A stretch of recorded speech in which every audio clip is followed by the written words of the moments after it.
Ladies and gentlemen, welcome to Site Selectors Are People Too, the show that brings a personal touch to the world of site selection and economic development. I'm your host, Devin Hillsdon-Smith, and today's another installment of Stories from the Road. Pretty fresh off this one. Was just up in Jackson, Michigan over this past weekend, and I am pleased to say that we are joined by Keith Gillenwater, an economic development industry veteran who recently took his talents to Jackson, Michigan, abandoned the state of Indiana, and he now serves as the president and CEO of the Enterprise Group of Jackson. What's going on, buddy? Things are going well. It was a pretty nice weekend we had, wasn't it? It was too bad that the race got rained out, but we still had a good time. I didn't get too wet, didn't get too bad of a sunburn, so I can't complain. Yeah, absolutely. It was, we got blessed with pretty good weather right up until, they tried to start the race. Literally right up until they tried to start the race. Anyway, still a good time. We'll get into that here, but I wanted to start off because you've got a fascinating background, right? You are the definition of an economic developer, a nomad with a briefcase, right? This is your third community that you have served in. Is that correct? So you started at LaGrange in Indiana. You went to Wabash in Indiana. And like I said, you abandoned us and went up to Jackson. So what's that like, right? Because that's a typical path for an economic developer once you get into the local level. Right. What's that been like trying to reset your mind representing one community versus another? So it was I started out working for the state of Indiana. I worked for the Office of Community and Rural Affairs as a community liaison. Okay. And that transition from that role into my first CEO gig in LaGrange County, there was a transition there, right? Because I went from selling government programming, essentially, trying to help my communities do that, to being in charge of one community and trying to do everything, right? Economic development, community development, being the CEO, having my own budget that I had to adhere to, and that kind of thing. So there was a big transition there, just learning the economic development side. From moving from one community in Indiana to another, you have to relearn some local customs, local processes, that kind of stuff. Obviously, the local people and flavor, but it wasn't that big of a transition. And so, for the last, 15 years, it wasn't that big of a deal. Now, I will say, moving from Indiana to Michigan, that's quite a bit bigger of a change, right? Especially Michigan was the enemy. Right? Michigan was the enemy when you were in Indiana. Well, I'm not going to say that we didn't actively market into Michigan, right, to try to get companies. And I have not done that yet into Indiana, but, eventually something's going to come up, right? I mean, it just will. So, but what I would say is going into a new state, it's a big change. So all of these programs that I have sort of known like the back of my hand, incentive programs from the state, how to do a tax abatement in Indiana, those kinds of things, all of that kind of gets turned on its head. The principles haven't changed, but how to do it, where to find the resources, who to talk to, all of that has changed. And then, there's obviously at the local level, for example, townships in the state of Michigan have a lot of sway. And in Indiana, townships, there was a report, 15 years ago that tried to do away with townships as a whole. So that's an interesting turn, because I have a lot of levels of local government at the community level to work with. Yeah, a lot more. Right. A lot more. You're dealing with a lot of localized power. And what did you tell us? How many cities, towns, townships do you have in your county? Do you remember? Yeah, so I have 19 townships that all have their own local authorities. I also have 6 villages, a city, and then the county itself. Yeah, that's a lot, man. And you're right. It's a big difference, right? And that's something I've learned on this side of the table. I knew Indiana like the back of my hand, right? I knew all 92 counties. I knew who was where. I knew how to navigate, all of that when I was in economic development, especially from my time at the state level. And now that I'm a site selector and I'm learning about all of these other states around the country, right? It really is fascinating how different we all operate. It absolutely is. I mean, and I would say I came in with probably a little bit of a leg up on maybe somebody who was in a similar position and moving out of state, in that I've been on the board for the Mid-America EDC for several years. This is my Right. first year off of it. I was the chair of that organization.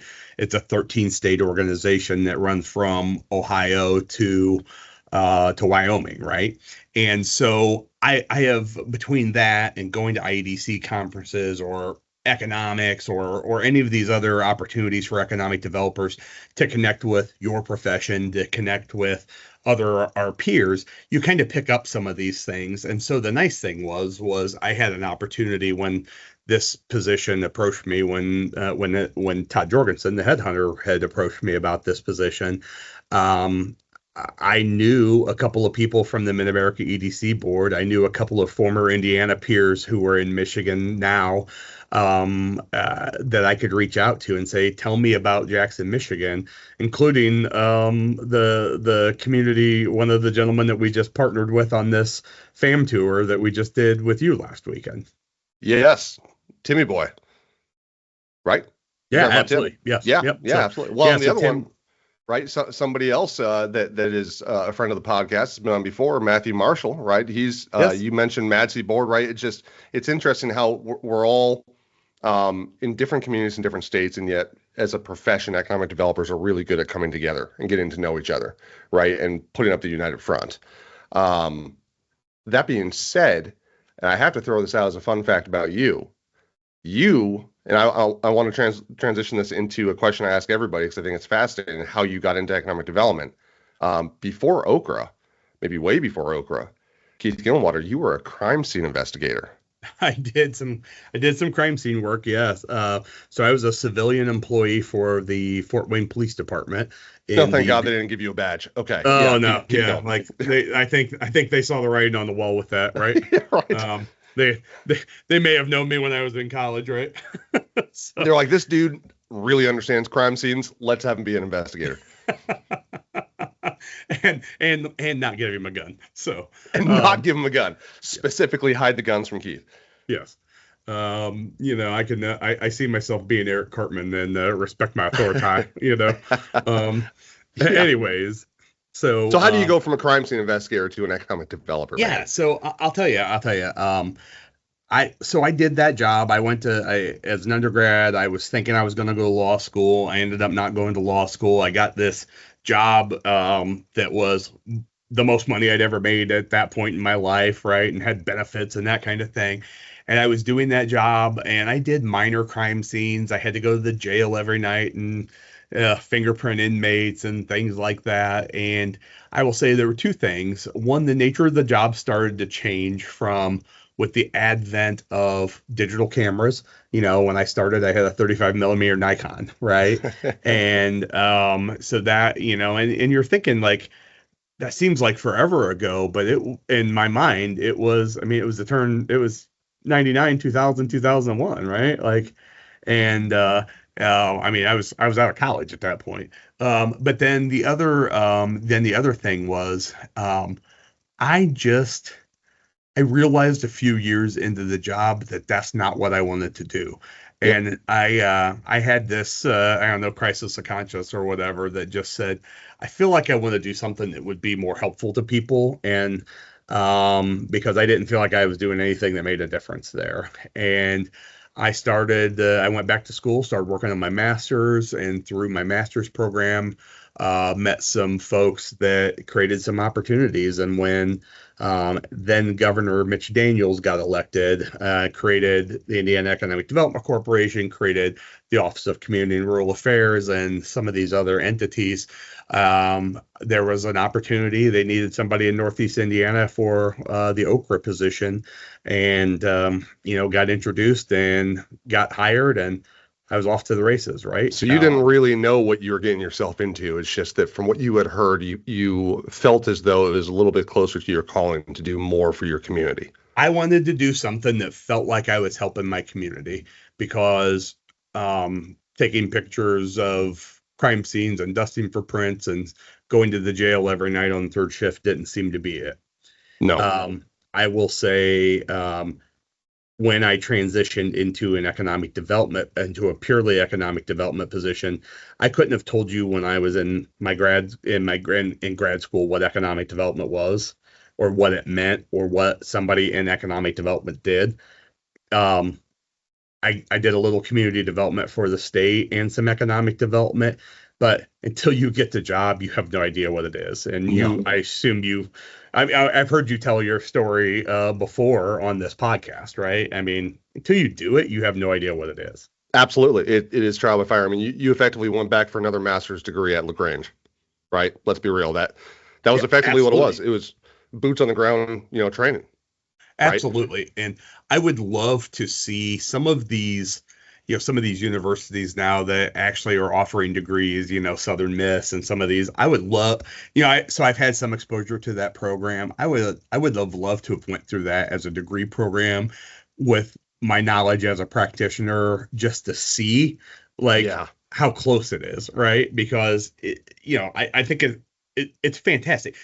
One of my mentors when I worked for Okra was the director of Okra at that time, the guy by the name of David Terrell. And, David had said to me on a number of occasions, I always thought this this Okra opportunity was the best internship program for all of my people to go off and become economic developers. And as I now can look back on that phrase 15 years, 20 years in, he was spot on. He was pretty spot on, right? Well, to your point about you'd love to go through a practitioner's, go through like Southern Miss, their course, right, as a practitioner to kind of compare. Yeah. The interesting thing is about law school. You mentioned law school before. I went to law school, right? And what most law firms will say is that law schools are really good at training law students to become better law students. But when law firms first pick up brand new licensed attorneys, they realize that they have zero skills in the real world. They don't really know what they're supposed to do in a law firm, right? And so you're right. I think it'd be interesting to compare that to economic development to see what some of these new university programs, how they're teaching, what they're teaching, right? And is it more practical, right? Is it more practical so you actually have skills that you can hit the ground running with, or is it more academic, right? Does it focus more on the economic side of things, which we all need, right? I always laughed about the fact that at the Indiana Economic Development Corporation, we only had one economist, right? Somebody who had ever taken like economics courses.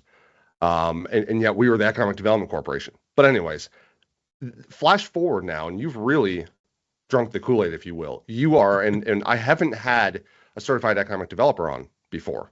You are now, you have your CECD. You've been a certified economic developer for how long? About 11, 12. Yeah. So I got to recert next year. So 11 years. Gotcha. So what, for folks that either don't understand our profession or that are new to the profession, walk me through the CECD and kind of the value that it brings to our profession and to the individuals that work within it.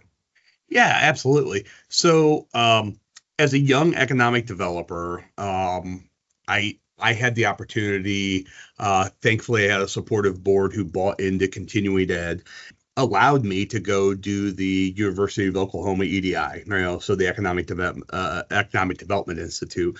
So I had that opportunity, and so I did that over the course of 3 years. So kind of back in the day, the OU EDI would be offered twice a year. I think once a year it was usually at the campus at the University of Oklahoma. And for several years, they hosted the other session in Indianapolis.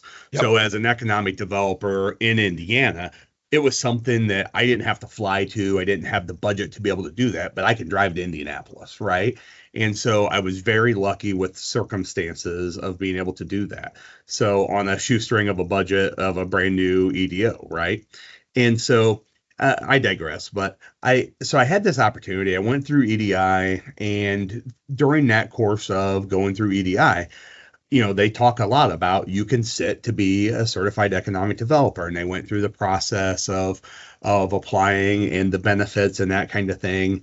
And I thought, as a young economic developer, a few years into my career, going through this training program, I quickly realized this was a career I liked, right? This was a career that I was drawn to, and I had found what my place was.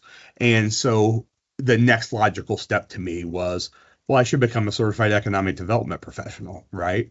Yeah. And so I started down that road, and I will tell you, it's a tough process. I mean, everyone has heard those horror stories and the low pass rate, and I will say EDI, or I will say the IEDC has made some changes to that over the year to make it a little, maybe not quite as of a bear of a process, but you still have to put the work in, right? And so, I was able to, with a partner, another economic development professional that was in Indiana at the time. That it's funny, neither one of us are in Indiana at this point, but really started studying together. There was a larger group by the time of people that actually made it to sit down and take the exam. It was just the last two of us, right? And we both passed, right? We both passed on the first try. But Passed on your first try. We did. But I will say, we held each other accountable for 6 months, right, leading up to that process. So, but your question was why, right? Like, why did I do that, right? I thought couple of reasons. I thought, certainly, as I loved this profession and I knew that this was where I wanted to be, I knew that it wasn't ever going to hurt me to have a credential that not every economic developer does, right? Yep. And eventually I was going to change jobs, or there was going to be an opportunity, or God forbid, a community decides that they don't want you anymore, right? And I mean, which happens in economic development, right? Oh, that's what happened in Wabash. You got run out of Indiana. Okay. All right. All right. For the record, Keith did not abandon Indiana. Indiana abandoned Keith.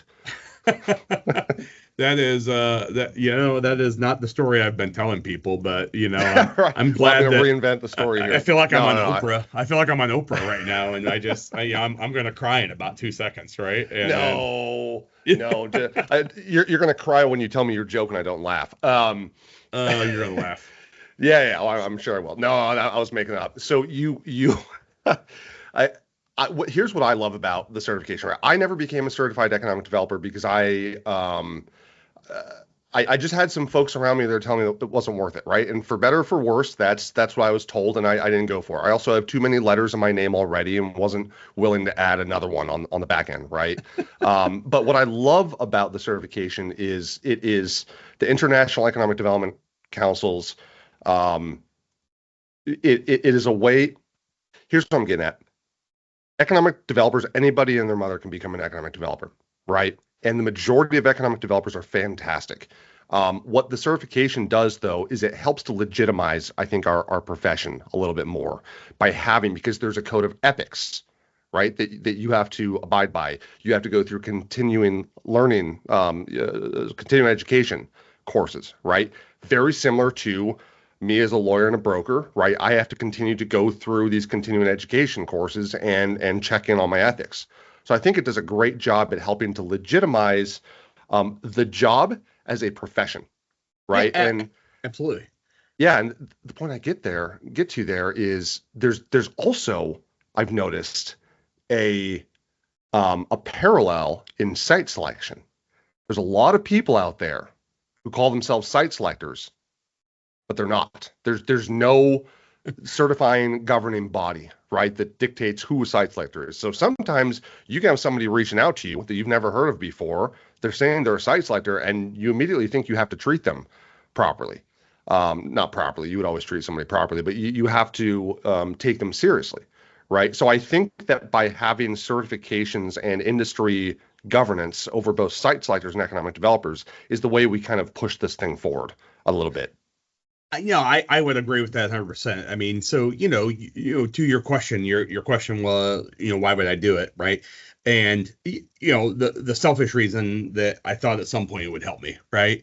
Whether it was a new job or whatever. But that other part is exactly what you just said. Right. it legitimizes my profession. It legitimized to my board that I knew what I was talking about, right? That Right. I could apply myself to something. It's just like, what do people look like, or when you're hiring somebody and you see somebody has a degree, what does that tell you, right? Does it tell you that they're an expert in business or business management or any of that stuff? It does not. What No. it does say is that person can set a goal, can work and put the work into it and accomplish it, right? And they And seem to have enough of an interest in this field that they have some sort of background in education in it. that's exactly right. And that's a CFD for me, right? And I'll also say it was very helpful, right? Because it forces you to become well-rounded as an economic developer, to work on things that, if you are you're an economic developer, but if the only thing you do is business attraction and wine and dine people for a regional group or something like that, versus you're an entrepreneurial support guy, but you're still the economic development guy, versus you're a community development guy for the economic development organization. There's a lot of flavors to this profession, right? And the thing with being a CFD is you have to be able to have a knowledge of all of that. You have to know how to do BRE. You have to have a background or some knowledge of real estate and economic development finance and managing an EDO and marketing and all of these different things. And that CFD says that you've dipped your toe into all of that. You're well-rounded as a You're a professional, even if practitioner. you're a practitioner. Exactly. That's So right. bring this full circle back to the enterprise group, and then we'll take a break here. That was your entry, right? And you're a firm believer in you keep calling it a CXD, right? So I need to get that down. I just call it CECD, but I guess CXD Yeah, is you're easier fine. to say. So you have two brand new team members that you had to hire almost immediately Yes. when you started, right? And I won't get into the whole story, but effectively you came into the enterprise group in Jackson. Everybody was like, "Peace, we're out if this guy's in," and you had nobody around you. The positions were not filled, right? And so you had to go through and hire two new team members, right? Young professionals. Are you going to be advocating for, in particular, probably the project manager in economic development? Are you going to be advocating for your staff to go and take CXD courses? Absolutely. So I have, when I was in LaGrange County, when I was in Wabash County, and now I have had every staff member I have ever hired, I have sent them to the basic economic development course. And, essentially what I've already said. So my new project manager, Emily, one of the first things I said to her was, give this profession a year, do the basic course, give it a year, see if this is something that you like. And if so, we will sit down and map out that course for professional development for you. I'm a big fan of EDI. You can certainly do the IEDC courses, but I like that format because it worked for me. And so we'll sit down and map that out and say, okay, here, over the next 3 years, you should be able to do that. At the end of that, you'll have your 4 years of paid economic development experience. You will have had all of the prereqs that you need, and you can start studying. And if this is the route that you want to go, then I am 100% supportive of you taking the exam. Awesome. That's good to hear. Absolutely. And then one more personal point before we move on to break is, Sure. I called you a veteran in the opening, right? How's it feel? By veteran, what I really mean is you're one of the old guys now, right?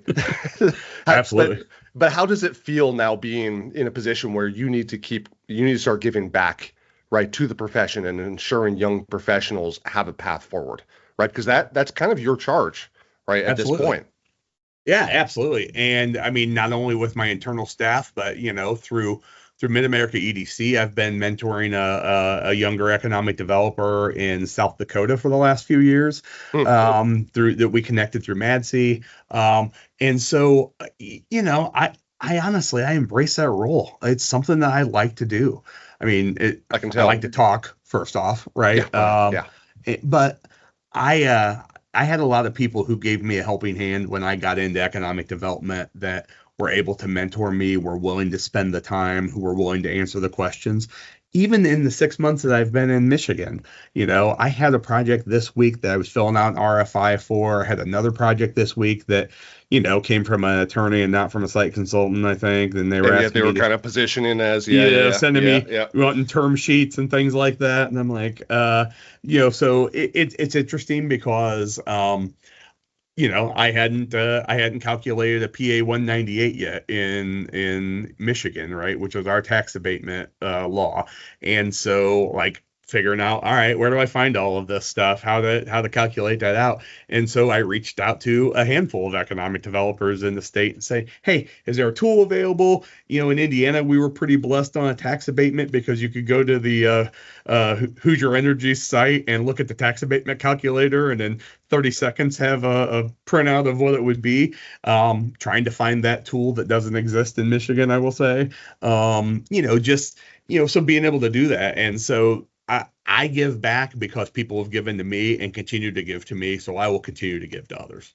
And all jokes aside, right? It's such a cycle. There's if you love just continuously learning and finding out new things and never having a dull, boring moment, right? This is the right profession. Because Absolutely. even for yourself, right? I called you a veteran, and you are by all accounts, but you still had to reach out, and you're still learning, which is excellent. And what's important there is that unless you have good individuals around you in your community and you have those relationships, the cycle starts to break down. Right. So with that being said, speaking of relationships, when we come back from the break, we're going to talk about how you build relationships with folks like site selectors through something called fam tours. Talk in a sec.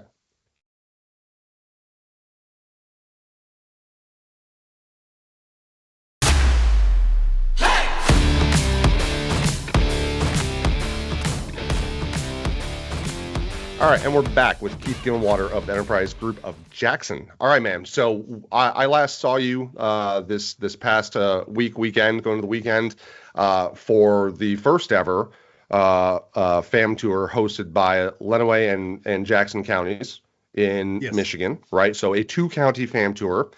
So we spent one day focused on Jackson, one focused on Lenawee, had the cap off event at the end and some other events sprinkled throughout. I will tell you, and I said this to your face, and I'll say it again, that was one of the better FAM tours that I've been on. You guys did an excellent job. And so I want to dig into this because I think FAM tours have a certain reputation because I think they're not always done well, or they're just code for a boondoggle. Right. And so it's just, you go and you're just having fun. There's really no business. You did a great job of the mix of business and fun, right, to get us all there and get us to understand your community. So from your perspective, what is the purpose of a FAM tour? Absolutely. So I think a FAM tour is a fantastic tool for an economic developer to use to be able to expose a community that you may not ever have had a reason to come to and may not ever be top of mind for you when you're thinking about doing a project in Indiana, Michigan, wherever, right? And so the point for me is I get an opportunity to really build a strong relationship with you, show off my community, show you not only the things I want you to see, but we're spending 3 days, right? And so you get to see everything about my community. You get to ask those questions. And I have no doubt that as you leave, I mean, the hope is at least that as you leave the community at the end of that 2 days, 3 days, whatever that is, you have a good idea of what we can do. You have a good idea of what kinds of projects we can serve, what we can't, and you hopefully have a good relationship with me to know that I'm not going to try to sell you something that isn't a fit, right? So that's what you do. And as we were very intentional about who we invited to the tour, we were very intentional about the people we invited, knowing what kinds of projects that they work, right? You have to, there's a lot that goes into it, to the planning. There's a lot. But there's a lot. But I couldn't be happier with how it turned out, right? Oh, yeah. Yeah. I mean, to your point about there's a lot, right? And I told Emily and Sarah, your two new hires, like, this is exhausting. And I want you to know. I mean, the rest of us, the site selectors on this tour, we've been economic developers.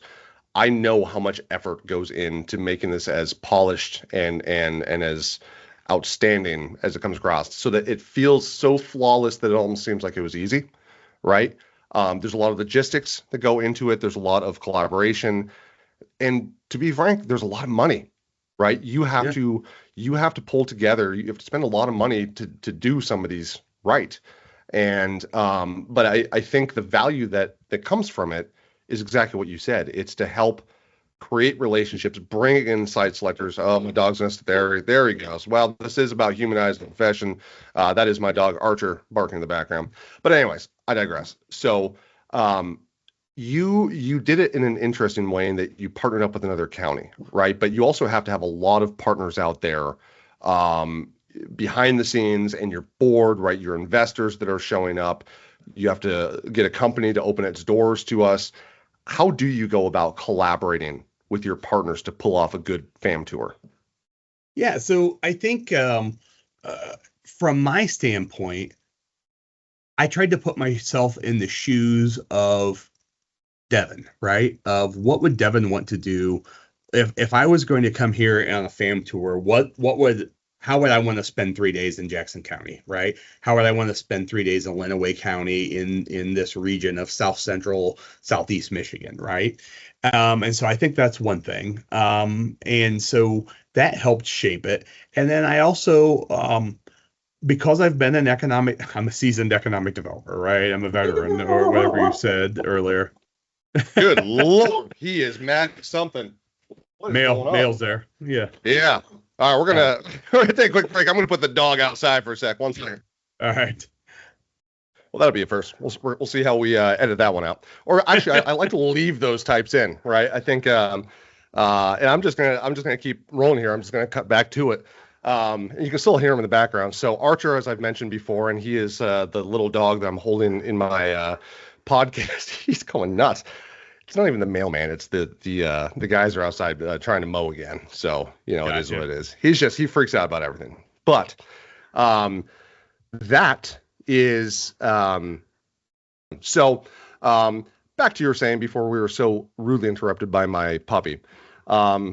So you try to put yourself in the shoes, in my shoes, right? The person who's going to be experiencing the fam tour. How do you educate those who we are going to interact with? How do you educate them beforehand on who we are and what we're trying to get out of this fam tour? That's a great question. So stepping back just a little bit, this is the first fam tour that Jackson County has ever done, right? And I think it was the first fam tour that Lenawee County had ever done as well. And so, So for a correction here, I thought this was just the first one the two had come together on. You're saying that this was the first one that the community's ever hosted, potentially. Absolutely. Okay, so the question's even more relevant. Continue. Yeah. And so when I started here, we started talking about with my board about, all right, what are we going to do different, right? What are these things? What is my strategy as an economic development professional coming in to try to help sell projects? We had just put a bunch of money into building a new tech park that you saw, Jackson Technology Park North. How are we going to start filling that, right? How are we going to get some wins out of that park? How are we going to, just do all of the things that a board expects the new economic developer that they just hired to do, right?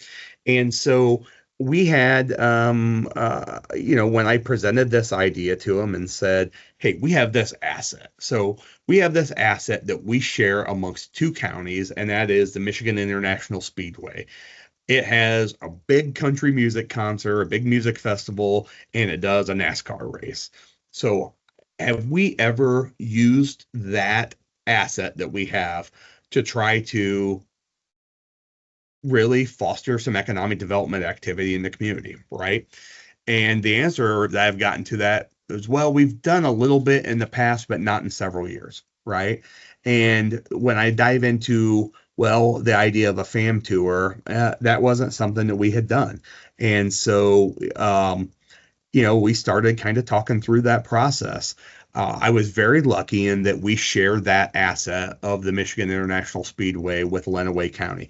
So as Tim, if you were to talk to Tim, he in the same podcast, he would tell you he's got 3 of the 4 turns there. So he's got 3/4. He's got 3/4 of it, but we've got 1, right? Yeah. And that's all we needed. So That's all you needed. And so I reached out to him. Tim and I had served on the Mid-America EDC board together for, I think, 6 years, had become friends, and he was one of the reasons I came to Michigan, because I called him when the gig became available, and they had reached out to me to say, hey, tell me about Jackson County, right? Is this a good opportunity? And so he's partially the reason I'm here. And so I told him what I was thinking. He said, this is a great idea. And then we sat down, started writing it out. Right. I will say a little bit of an education process with my board and some of my stakeholders. This was something also, as you mentioned, it is not free to host a FAM tour. And so I had some money set aside that I could pay for it, as did Tim. But it gave us an opportunity to reach out to some of our partners, like our utility partners, and even one of my board member organizations, to say, is this something you could help us with the underwriting, because we know that there's going to be these expenses for it. As you can imagine, you're doing a suite at a racetrack for a NASCAR race. There's a cost associated with that. Wasn't exactly $50 a head. Yeah. It was not exactly $50 a head. There's a cost associated with dinners and foods and the fun things that you do, right? Yeah. I mean, we wanted to make sure that, like, we're cognizant of you giving up a weekend. I'm sorry about that. My phone was ringing. I didn't hear that. Archer is still barking. Like, I don't know what is going on. I don't know how he has gone on this long, but I swear. Anyways, it's all good. So we're cognizant when we're asking 3 or 4 site consultants to come up, that we're asking them to give up a weekend. So there's a opportunity cost for you, right? You give up time with your family, you give up time with your dog, you give up time with work, right, of things. And so, like, we had to make it worthwhile. And so it can't be, I mean, if I would have put you in a van for 3 days and just showed you industrial sites and buildings, which I could have, you would have been like, great. No, I don't want to do that. Right. Which is why I'm saying it is surprising to me how many communities host FAM tours, and what you just described is what we go through. Right. And so the problem is, and I'm not saying that it is your job on these to wine and dine us, but you need to make it memorable. Because if it's just driving around in a van looking at warehouses, or just sitting in an office and going through PowerPoints, I'm going to confuse that with a number of other FAM tours that I've been on. And then the money that you've expended to have us come to town was probably wasted, because we're not walking away with something memorable, right? What I thought was great about the way that you conducted yours was it was very low pressure, right? It was a good mix. We saw some really cool companies where we were able to tease out some of the benefits of doing business in the community, one of which we learned, the origin story of how they moved from California to your region. We did I'm never going to forget us being on the pontoon boat and the cover going down and under, right, wrapping up in the motor, and us going, oh my gosh, what do we do? We're in the middle of the lake, right? Never going to forget things like that. Never going to forget, when I first heard, I had never been to a NASCAR race. When I first heard those cars start up and started going, right, and you had leaned to me, you're like, oh, you want some earplugs? And I was like, no, I'm good. Come on, what the heck, you baby? And man, I tried to tough it out, but that was deafening. Right, very different from an Indy car, but yes. Things like that, right? That's the point, to make it memorable, and for us to not just walk away with a hangover, but walk away with some information about your community as well. Yeah. So, I mean, one of the consultants that was here this weekend, I don't remember if it was you, and I'm sorry if it was, but mentioned one of the FAM tours that they were on. There was a 14-hour meeting. Yeah, that was me.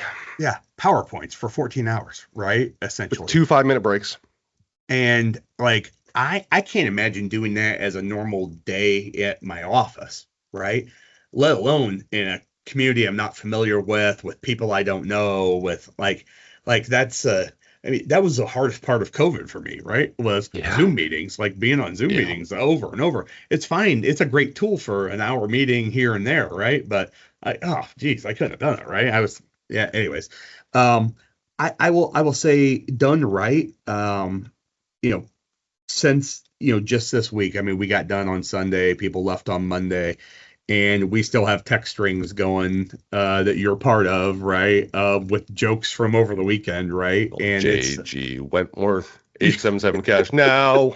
so I mean, it's I think that's a sign that we did something right, as a Amen. community, because we're still talking, and the fam tour has been over for a few days, right? Definitely, man. Absolutely. Okay. Very good. No, I think that was important because, and I want to transition this into one other question on the topic. We're going to take one more quick break, come back. I just want you to talk about, Jackson and the future of Jackson for a moment, and then we'll call it. The question I wanted to pivot to here on fam tours is that's obviously one tool, right, for building relationships between communities and site selectors. You, Keith, I've noticed over the years, you're very good at building and maintaining relationships. You've talked about mentorships, right? You've talked about how embedded you've been within your communities. What is, just from a fundamental level, what advice would you give to new economic developers that are trying to build relationships with corporate decision makers and site selectors on the other side of the table? Oh, that's a great question. I think the biggest piece of advice is you can't be afraid to pick up the phone. You can't be afraid to ask for help, and you can't be afraid to approach somebody at a networking event to introduce yourself, exchange a business card, and have that interest in what they're saying to actually try to build a relationship, right? It's a tough thing to do. And, I will say, like, growing up, I'm the exact opposite of what I was growing up, right? Like I was, I was the fat kid that didn't want any attention to himself, right? You were shy? Yeah, I know, it's shocking, right? It's shocking, right? And you fast forward to, I'm 47 years old, right? And I love talking to people. I love doing karaoke at a conference, right? I love going to the casino with somebody on an event, right? I love doing this kind of thing. I'll give you a perfect example, right? I went for the Midwest U.S. Japan Summit in Tokyo last year. Yep. A community delegation from Wabash had attended that, right? And at the event, there was a networking set aside, and I will tell you, of the, I don't know, 8 states or whatever that make up that Midwest region for the U.S. Midwest Japan. There were maybe 5 Americans that stuck around for this networking event, right? And 3 of them were from Wabash, and one of them was from our Northeast Indiana regional group, right? And then there was a guy from another state. And so you have some of these Japanese executives that are there, including guys that had speaker ribbons on. Well, these guys that they have speak at this conference, it's not the low-level staffer, right? Mm-hmm. Like I spent 25 minutes standing there talking to the chairman of the board of Kawasaki, right?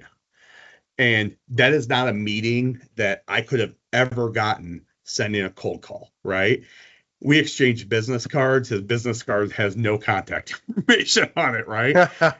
The guy that's with him has a card that has contact information on it, right?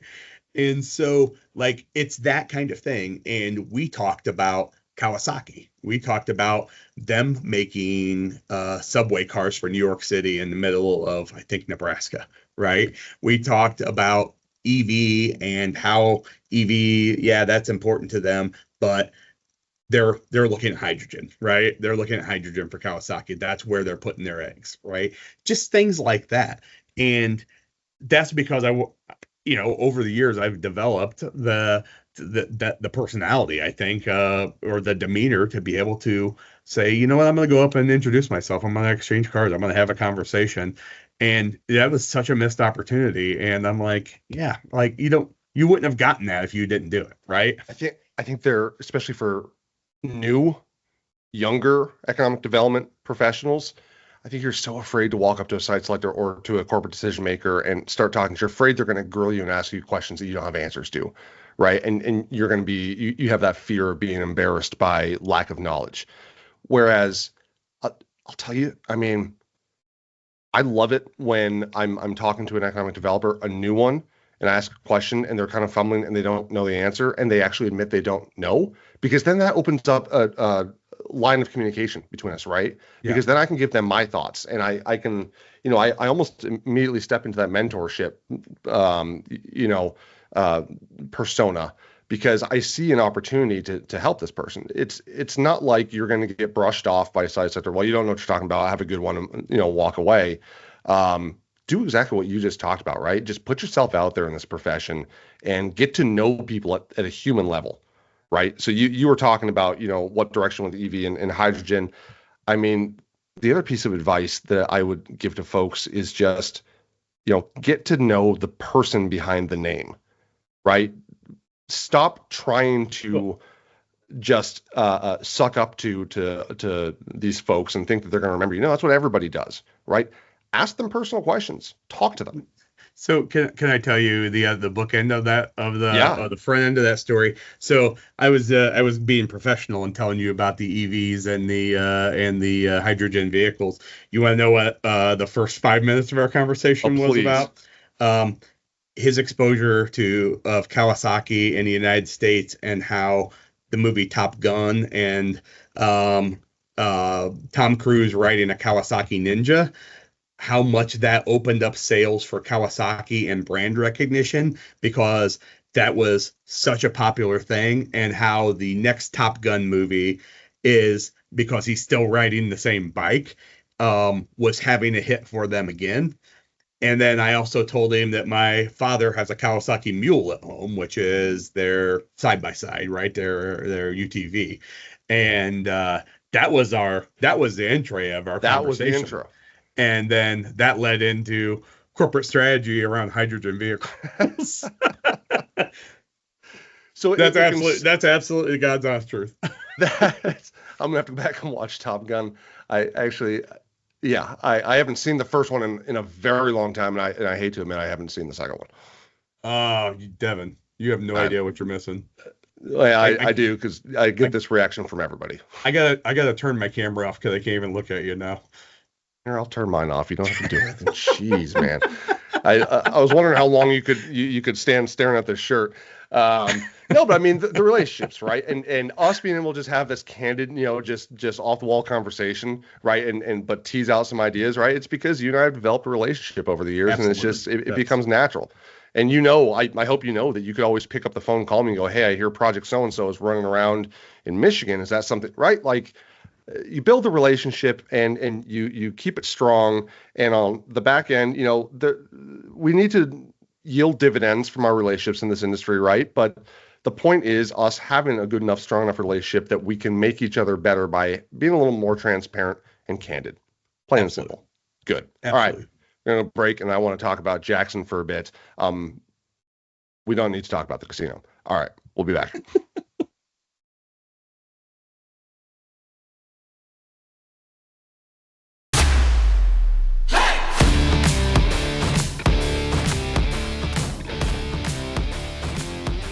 All right, and we're back. So we're going to pivot as we always do in the third leg of the Stories from the Road.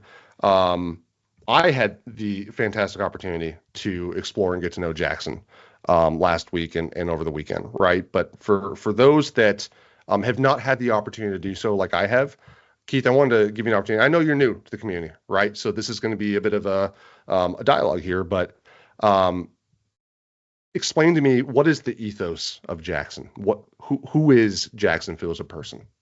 Yeah, so Jackson County is. I'm going to borrow from a previous state that I worked in, Indiana, because I thought that the brand that the state of Indiana used for several years was fantastic, and I know that the brand has moved on, but Jackson County is a place that works, right? Nice. We are a place that works. We have a workforce that works. We have a workforce that comes to work. We have an economy that works here. right? When you think of Michigan and manufacturing as a non-native Michigander, I will say you automatically think of automotive, right? Michigan, Detroit, automotive. Those are the Yep. three things, right? Um, and that is definitely something that is true for Jackson County. Michigan, automotive. Jackson, automotive. 60% of our manufacturers are supporting the automotive industry. 60%. 60%. That being said, though, we have 40% that do a lot of different things, from food processing to aerospace to, you met a gentleman that has a level 1 and level 2 infectious disease research laboratory, right? And an architecture and engineering firm that does transmission lines and substations across the country that have 150 civil and electrical engineers employed in downtown Jackson, right? Yeah, Commonwealth is a huge name, and they are from Jackson, plain and simple. So you got to be exposed to some of those folks while we're here, right? But we are a place that works, right? We have companies that know how to work, that know how to build things better than anybody else. And it may be for automotive, it may be for an airplane part, it may be for a medical device or a medical instrument, it may be baked goods, right? And these are all things that we do. And speaking of making things better than anybody else, I'll tell you, I finally cracked open the Bourbon Barrel Reserve wine that we got from the Sand Hill Crane Winery. Dude, seriously, right? Oh my God, I've never had anything like it. Like I finished it. Did you get the raspberry one or? No, I got that one, and I got the like the tree sap. Yeah. Oh, yeah. The tree sap wine. I haven't tried that one yet, right? But what you feel like once you've been to one winery, you've been to all of them. That place, talk about innovation in maybe a stale industry, right? Like that little winery just down the road from your house, right? Yes, that just little winery. Like when I taste that Bourbon Barrel Reserve wine, like I thought, it's going to taste like everything else. No, it shocked me. So sorry, I just wanted to interject there that not only do you have these big guys making parts for aerospace and automotive, and you've got some really cool homegrown like mom and pop businesses that are doing things better than anybody else. Honestly, it's funny. Craft beer and vineyards in Michigan is a thing, right? More so than I ever would have appreciated until I got up here. And I'm like, oh, I can look out of my office window and I can see 3-4 microbreweries and micro distillery, a winery, right? I mean, it's true, right? Like you can see that. So it is it's a religion here, right? And so there's it's a community that works, and on Sundays we go and worship beer and wine. Sundays, every day of the week for me, some weeks. I'm just saying, I am looking forward this winter to the Southern Michigan Winter Beer and Wine Festival. I will have to come up for that one. Absolutely. Definitely. So that's the foundation, the bedrock of your community, right? Let's ask this as kind of a lead to the outro here. What is your vision for Jackson? Jackson's economic future in the next 5 to 10 years. Yeah. And, tied into that, are there any emerging sectors in Jackson that you believe are going to drive that future growth? Absolutely. So I think automotive will always be strong for us, right? We are so tied into the automotive industry. But what you just saw when you came this weekend and we toured one of our largest employers, who is in that transition from traditional belt-driven automotive parts to electric automotive parts, right? For that EV industry. I think you will see that continuing to happen. You will see that adaptability from our manufacturers that are here, right? I think there are a lot of opportunities with FDI for our community or foreign direct investment. Something that we have a handful of, I can think of 7 or 8 off the top of my head in Jackson alone that are foreign owned. I think there are other opportunities to help foster more of that investment into our community, um, in automotive and within outside of automotive. And so I think that's a real opportunity. I think, like every communities, in economic development, from the time I started to where I'm at now, things are different, right? Right. I spend more time. I would have never dreamed of spending the amount of time on livability or quality of place or even workforce development as what I do now, right? And so I think there are some opportunities along housing for Jackson County. I think there are some opportunities for that kind of thing. I think there are also some traditional economic development opportunities that we haven't taken advantage of here. Mm-hmm. Spec buildings, and those kinds of things. We are ripe for that. With you guys this weekend, I had kind of a passing conversation about, boy, I know where I can probably start putting together 3,000 acres, right? And I've never had a mega site, right? But Yeah. can we get to that point, right? And so I think there are a lot of those kinds of opportunities. And then I think just, overall, it's, when you look at just the bones of economic development that you would look for when you come to a community, we've got an interstate. We've got US 127 that is essentially interstate standards, a split four lane with internet speed with interstate speeds, right? We've got land available. We've got a thriving downtown. We've got great restaurants and the wineries and the microbreweries and the quality of life. We've got 180 lakes in our county and 4 rivers, right? These Yeah, the are amount of lakes and rivers just blew my mind. It blows your mind, right? And so these are all things that are opportunities, right? I can have quality of life and quality of place here. I can find you a place for your business and a workforce for it so that you can thrive, And I right? can probably also play enough rounds of golf in your community to last me a lifetime. We have 22 public courses, 1 private course. So per capita, we have the second highest amount of golf holes per capita behind only Sarasota, Florida. That Blows there's your something mind. there. Yeah, it really Yep. does. It really Yep. does, man. Yeah, you guys have just, I mean, so much going on. And what's cool for you too is you come from much smaller communities, right? And so now that you're in this, this bigger tier two city, tier two, probably maybe tier three, but still Mhm. you're in the city, right? You've got the population. I saw your face light up when you said like the word megasite. Like, do I actually get to go after and like create a megasite, right? Because you have the workforce and the population to support something like that now, Absolutely.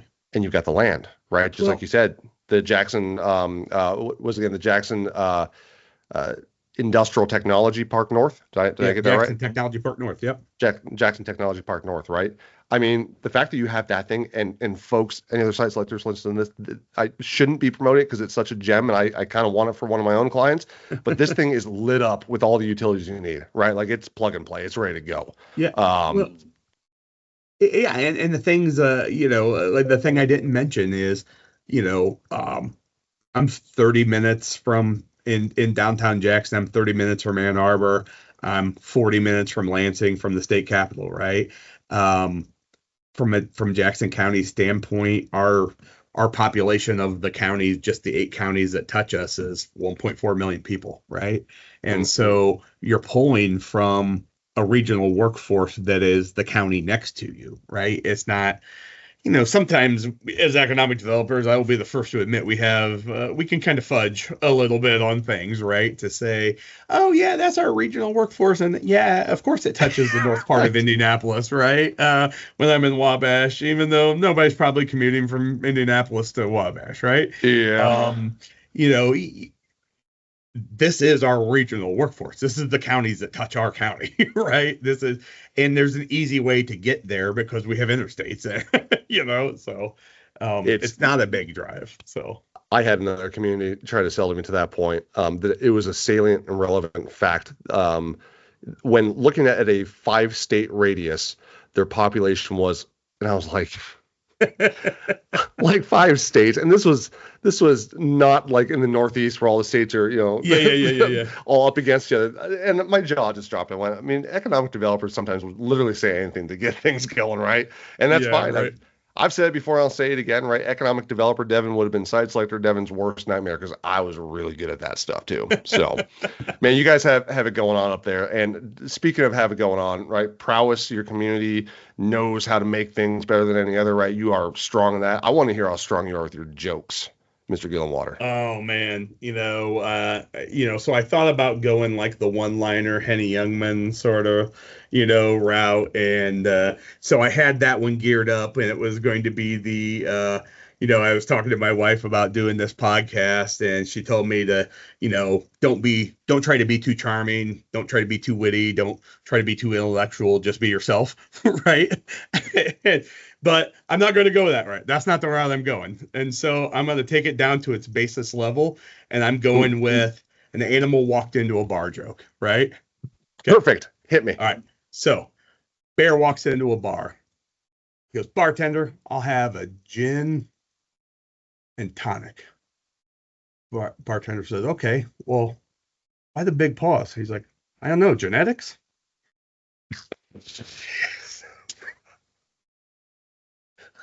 I don't know what my laugh is going to sound like when I play this back. All right, that was genuine. that was genuine. Oh man, and that was such a dad joke too. Oh, I got a 10-year-old. Right? You have kids, and all of a sudden, like the sense of humor goes through the roof, and I love it. I embrace every bit of it. Oh man, and on the flip side, right? For me, like if somebody asks me to tell a joke, I don't think I have one that I can tell in a public setting. I think all of my jokes are like would probably get me fired or put in jail. I just don't have any normal ones, so I need to work on that. I think my son's favorite joke that he knows he can tell me that I will laugh every time is, what does a nosy pepper do? He gets jalapeno business. Oh my god, but that's a good one. Every time he tells it to me, I laugh. And I know what the answer is. Yeah, right. Well, it's just it's good. Anyways. Yeah, it's awesome. Dude, it's been a pleasure as always. Awesome. Keith, I couldn't be happier for you with your big move up to Jackson, Michigan. You kick butt no matter where you are, and that's why I wanted to have you on. Right, you really are. When I say an industry veteran, you're somebody I think that any economic developer that knows you looks up to you, and I mean that sincerely. You pull off a fantastic fam tour. Okay, if I put your contact info in the description of the podcast, absolutely. Anybody wants to reach out, site selectors or economic developers, my man Keith is a good dude. So it's been a pleasure learning about the person behind the title with everybody listening to the podcast, and the exciting developments going on in Jackson. So to our listeners, thank you for tuning in to Stories from the Road on Site Selectors Are People Too. And join us next time as we continue to humanize the industry and uncover the stories that help shape our communities. Keith, be well, bud. Awesome. Thank you. You too, sir. All right. Cheers. Just a heads up, views expressed in this podcast are solely my own and are not attributable to any employers, whether past or present. Thank you.